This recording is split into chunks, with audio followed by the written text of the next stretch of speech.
शहर कधी थांबत नाही. सकाळ झाली की रस्ते भरतात, लोक धावतात, घड्याळाचे काटे पुढे सरकतात. काम प्रत्येकाच्या हातात कामं आहेत, जबाबदाऱ्या आहेत आणि वेळ कमी आहे. या सगळ्या गडबडीत कुठेतरी काहीतरी मागे पडत जातं. ते म्हणजे आपुलकी. अनया आणि समीरचं आयुष्यही असंच चाललं होतं. लग्नाला 6-7 वर्ष झाली होती. सुरुवातीचं प्रेम आजही होतं, पण त्याला वेळ मिळत नव्हता.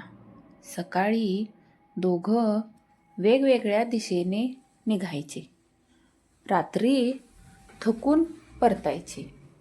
एकाच घरात राहत असूनही भेट कमी आणि संवाद त्याहून कमी झाला होता.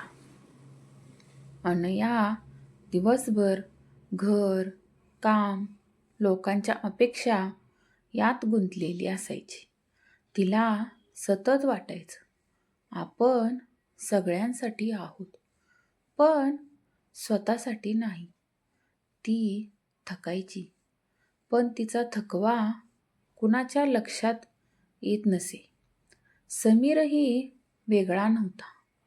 ऑफिसचा ताण, भविष्यातील चिंता, जबाबदाऱ्यांचं ओझं हे सगळं घेऊन तो घरी यायचा. बोलायला मन असायचं, पण शब्द येण्याआधीच दम लागायचा.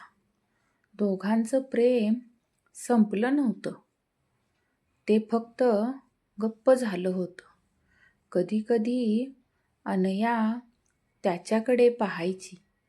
तो मोबाईलमध्ये गुंतलेला असायचा. तिला वाटायचं, मी बोलले तर तो दमलेला आहे.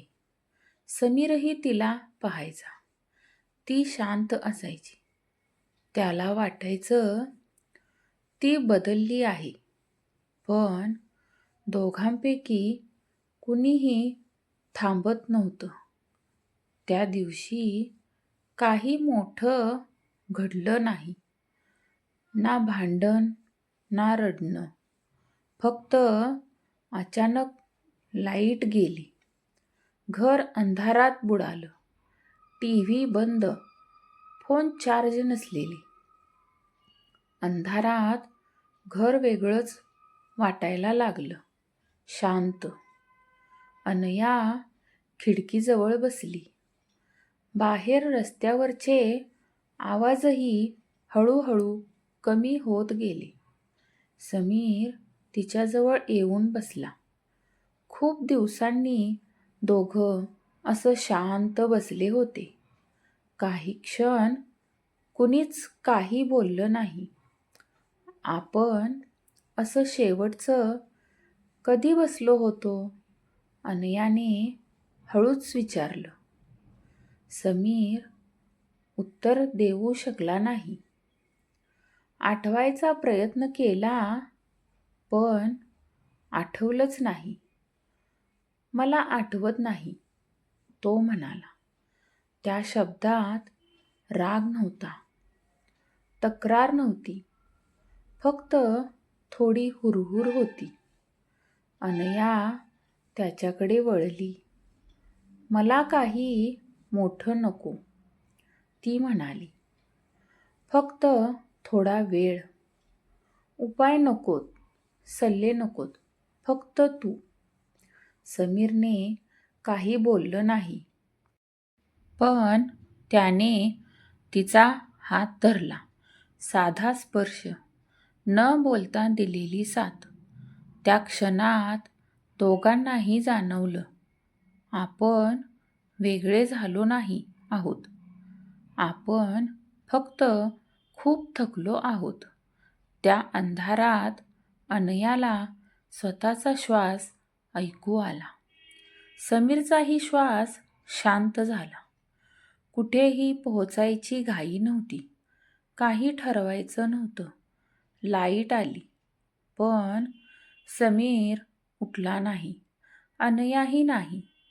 त्या अंधारात त्यांना जाणवलं, कधी कधी उजेड परत येऊनही आपण जिथे आहोत तिथेच थांबावंसं वाटतं. कारण जिथे आपुलकी असते. अनयाने हळूच डोकं त्याच्या खांद्यावर टेकवलं. समीर काही बोलला नाही. त्याने फक्त तिच्या केसांवरून हात फिरवला. खूप वर्षांनंतर कुठलाही प्रश्न न विचारता, कुठलीही अपेक्षा न ठेवता, त्या साध्या स्पर्शात अनयाला खूप काही मिळालं.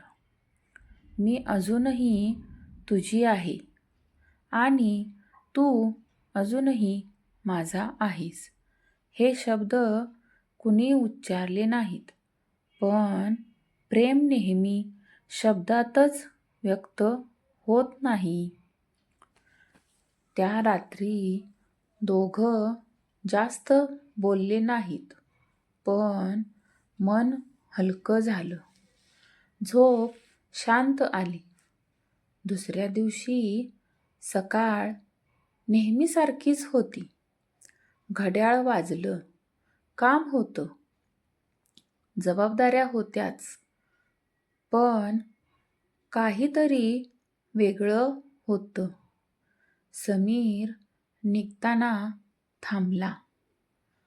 आज संध्याकाळी थोडा वेळ काढूया, तो सहज म्हणाला. काही मोठं प्लॅन नव्हता, पण त्या वाक्यात अनयाला खूप काही वाटलं. संध्याकाळी दोघं गॅलरीत उभे राहिले. चहा, शहराचा आवाज आणि मावळता सूर्य. अनयाने हसून विचारलं, आपण परत पूर्वीसारखे झालो आहोत का? समीर थोडा विचारात पडला. नाही, तो म्हणाला. आपण आता जास्त खरे झालो आहोत. त्या उत्तरात अनयाला समाधान वाटलं. कारण प्रेम पूर्वीसारखं होणं म्हणजे मागे जाणं नसतं. प्रेम म्हणजे बदल स्वीकारूनही एकत्र राहणं. कधीकधी अजूनही थकवा येतो. कधीकधी शब्द पुन्हा कमी पडतात. पण आता ते पळत नाहीत. अनया आता थांबते. समीरही थांबतो. कधी एकमेकांसाठी, कधी स्वतःसाठी. रात्री झोपण्याआधी समीरने लाईट बंद करताना सहज तिचा हात धरला. आजचा दिवस भारी होता, तो म्हणाला. अनया हसली.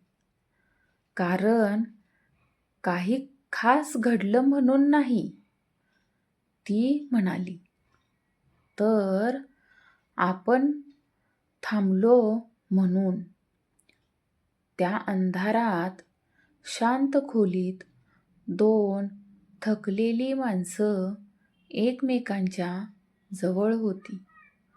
भविष्य परिपूर्ण असेल याची खात्री नव्हती, पण आज ते एकत्र होते. आणि कधी-कधी एवढंच पुरेसं असतं. प्रेम म्हणजे रोज जिंकणं नाही, ते रोज निभावणं असतं. हात सोडायचा मोह असूनही हात घट्ट धरून ठेवणं असतं.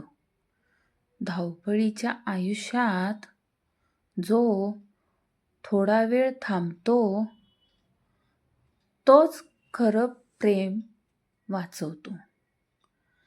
ही कथा तुम्हाला कशी वाटली हे नक्कीच मला कमेंटमध्ये सांगा. आणि अशाच नवनवीन कथा ऐकण्यासाठी माझ्या चॅनेलला लाईक, शेअर आणि सबस्क्राईब करा.